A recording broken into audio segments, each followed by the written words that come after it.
Anong ganap sa mundo ng showbiz? Ibinahagi ng singer na si Jaya ang nangyari sa kanila habang papunta sa concert ni Regine Velasquez sa Amerika. Sa kanyang post sa Instagram ay ipinakita ng singer ang nangyari sa kanyang sasakyan pati na rin sa kanya at kanyang kasamahan.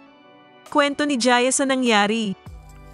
On a ride from Sacramento, California on the way to Grayton Casino to see my friends and watch Regine concert when all of a sudden we get into a car collision.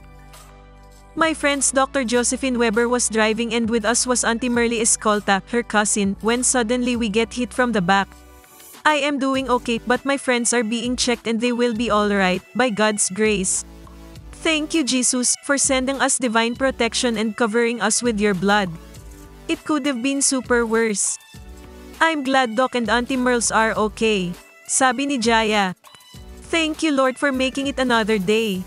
I am grateful for your mercy and grace. Praise your holy name. Dagdag pa ng singer. May paalala rin si Jaya sa mga netizen tuwing sasakay ng sasakyan. Please wear your seatbelts at all times when you are in a vehicle, especially if you're a backseat passenger.